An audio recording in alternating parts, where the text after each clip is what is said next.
Selamat malam, jumpa lagi. Melanjutkan sisa yang kemarin, nostalgia sajak Bang Willy. Kali ini saya akan baca 3 puisinya. Yang pertama, nyanyian Saijah untuk Adinda, kemudian nyanyian Adinda untuk Saijah, dan kemudian Tokek Rangkas Biru dan Adipati Rangkas Biru. Tokek dan Adipati Rangkas Biru. Oke, pertama.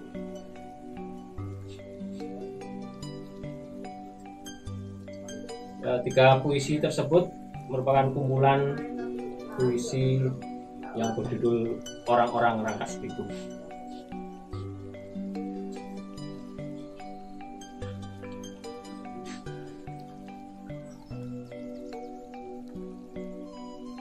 Nyanyian Saijah untuk Adinda.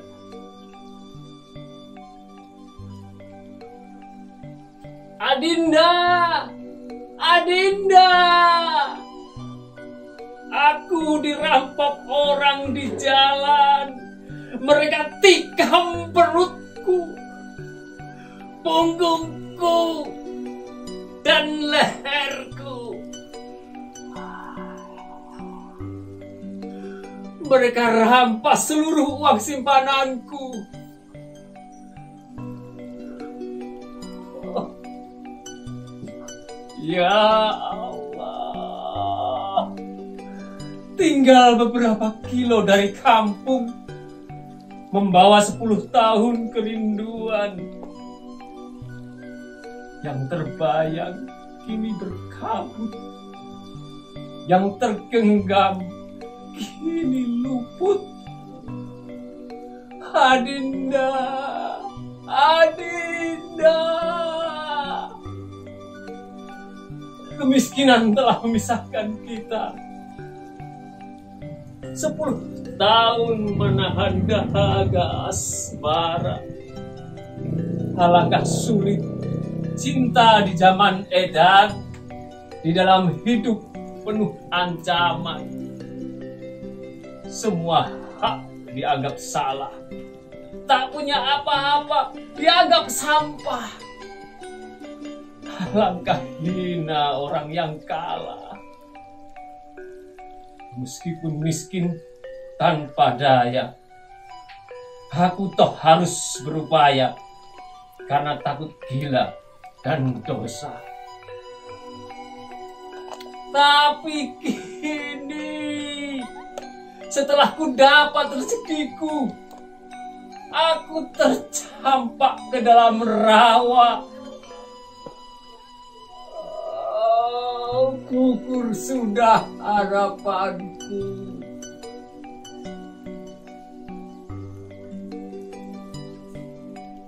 Sia-sia jasadku menahan nyawa.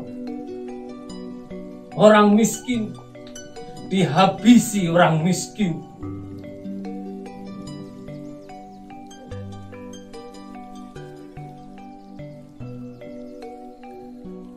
Adinda, Adinda, kamukah itu yang muncul dari kabut?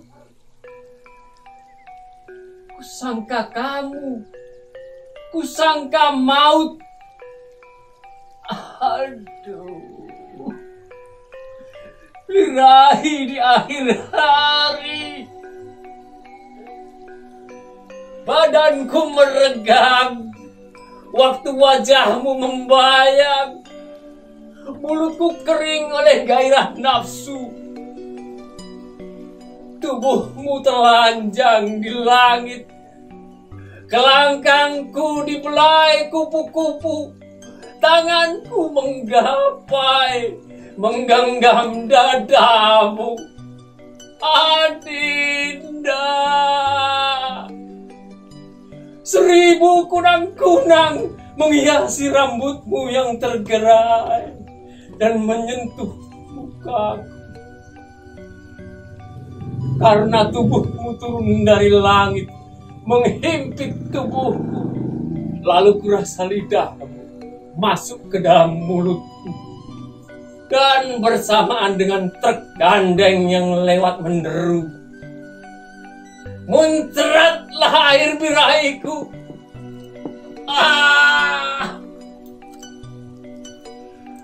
Sesudah itu, perlahan-lahan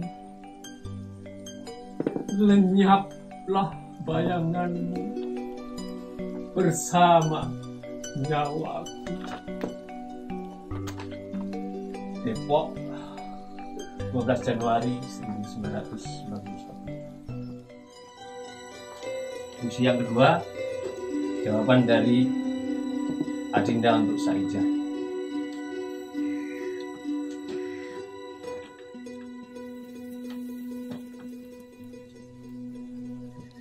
Nyanyian Adinda untuk Saijah.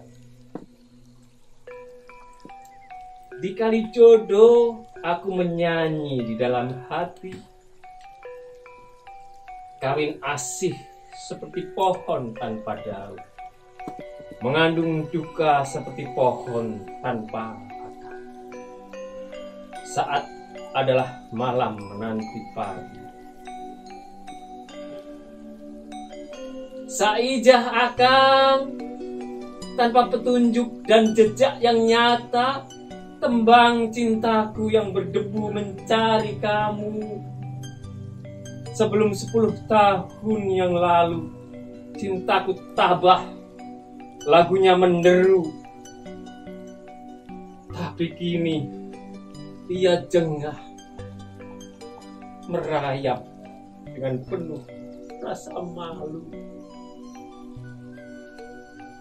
Akan aku telah berdosa, tanpa daya aku nodai cinta. Tak lama setelah Akang berangkat ke Sumatera, aku gelisah dalam jaring rindu asmara. Aku gelisah setiap menjelang masa datang bulan, wajahmu selalu membayang. Rasanya seperti menjadi gila.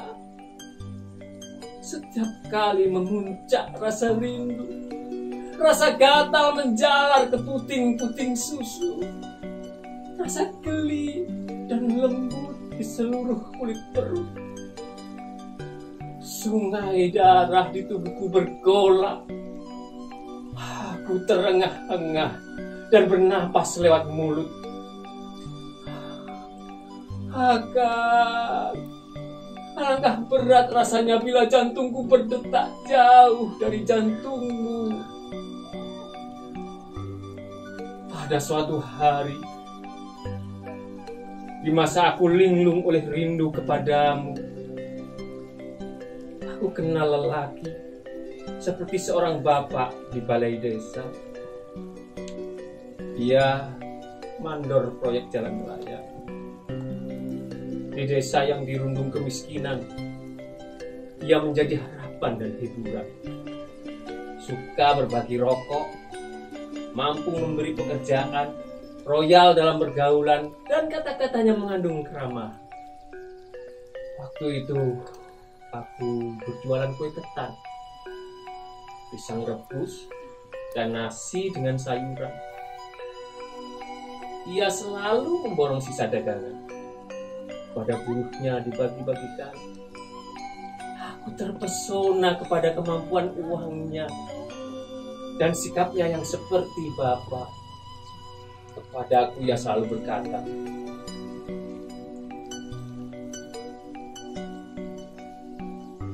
"Jangan ragu menyusul Akang ke Sumatera." Dan bila di balik rumpun pisang, ia memelukku.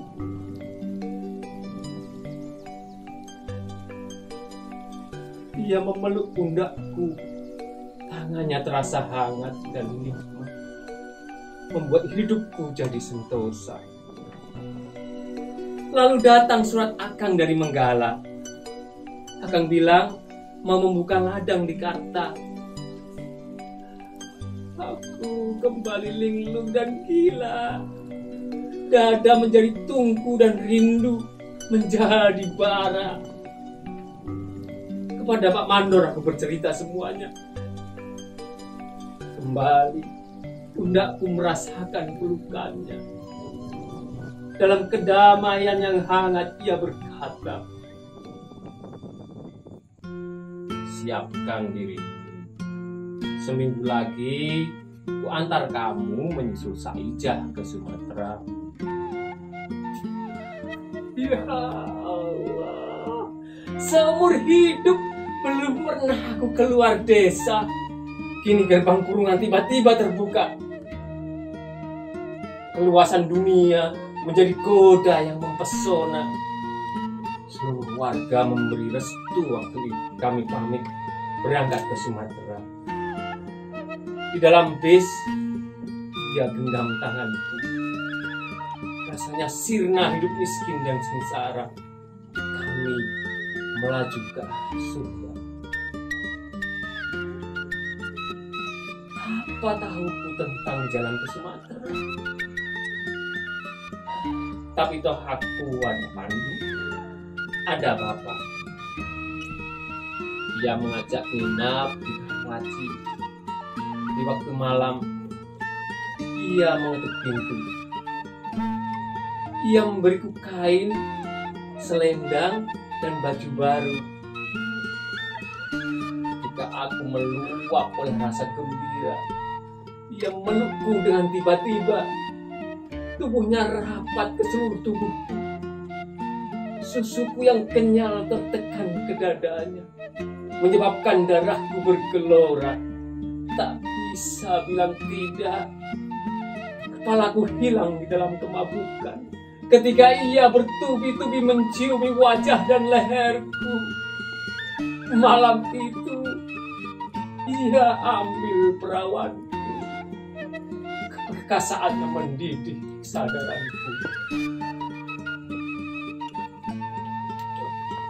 Agak sejak malam itu di Karawaci, aku telah menodai cinta kita. Aku telah menjamah dosa dan melengkapkannya ke dadaku. Ya Agam, aku telah menikmati candu dunia. Malam itu, sambil telentang dengan lunglai dan mendengar ia mendengkur di samping, aku telah bertekad untuk menyerahkan jiwa ragaku kepada lelaki. Aku pikir aku akan jadi istrinya. Ternyata ia hanya ingin menjadi tuan dan menikmati diriku selama sebulan. Tapi aku ikhlas mengabdi tanpa melawan. Selanjutnya, pada suatu hari, ia bawa aku ke Cikupa, di mana semua orang mengenalnya. Memang benar, ia mandor, tapi rupanya ia juga majikan pelacuran. Bagaikan tertenung menikmati cinta dan derita, aku selalu mematuhinya. Aku menjadi pelacur kesayangan di antara para sopir dan truk menjadi rebutan. Aku menjadi dagangan yang menguntungkan, diedarkan ke Karawaci, Cimone, Cikupa, dan Balaraja. Di Cilegon aku diantri. Dari Karawaci sampai ke Merak, di sepanjang jalur pembangunan, dari desa-desa yang porak-poranda, muncullah gadis-gadis remaja menjadi bunga di warung-warung pelacuran. Pabrik dan pelacuran adalah satu pasangan. Orang Korea, Jepang, dan Jerman semua sudah aku rasakan. Adalah di Cilegon aku pertama terkena raja singa.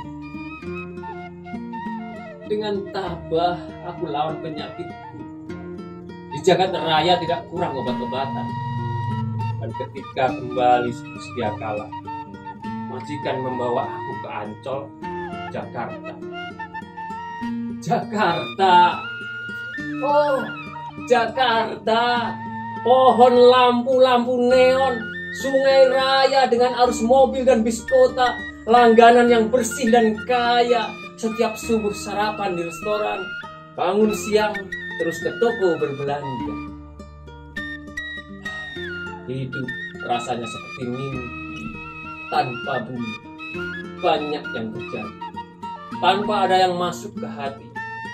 Aku hanyut di dalam aneka pengalaman, di mana selalu bukan aku yang berkuasa.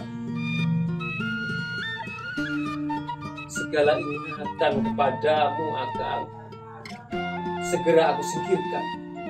Rasa malu kepadamu aku benamkan ke dalam batin kebal rasa. Raja singa demi raja singa aku kalahkan. Sampai pada suatu hari aku merasa demam tinggi dan tubuhku serasa tanpa tulang. Sejak saat itu aku dirundung sakit tak tersembuhkan. Sakit kepala sering datang tiba-tiba. Rasa lemas tanpa daya. Kanker rahim. Berulang kali keputihan. Bagaikan barang rongsokan, nilaiku merosot menjadi pelacur ketengan. Mengembara ke Kalideres, Muara Angke, Tanah Abang, Bongkaran, dan Jati Petamburan. Sebagai makhluk setengah bangkai, aku terlindung di tempat-tempat ini yang sudah sah menjadi gua-gua sampah. Aku bercampur dengan mereka. Cendawan-cendawan kehidupan menghibur para lelaki kumuh yang pura-pura lupa kemiskinan. Akhirnya aku tersingkir ke Kalijodo, tanpa rumah, tanpa kesehatan, tanpa perlindungan. Kini di malam hari teronggok di tepi jalan raya ini sambil menghadap kiblat arah desa kita. Aku berasa mengambang di udara yang gelap gulita, seakan aku mabuk dan mati rasa. Jasadku tak berdaya, dunia lenyap, segala macam peristiwa berlalu. Namun tanpa aku duga, di dalam senyap muncul wajahmu, Akang. Ada kehangatan terasa di jidatku. Kepada bayang-bayang wajahmu, aku tembangkan kawin asik yang berdebu. Dengan mulutku yang bisu, biru ternganga dan kaku. Akang, kamu seperti dewa, sangat jauh dan mulia. Maafkan, aku sudah berdosa. Tembangku ini, Akang, ingin bergayut di pucuk bambu. Sia-sia disambar tergandeng yang lewat menderu. Bila tembangku ini selesai, Akang, aku mati. Depok, 14 Januari 1990.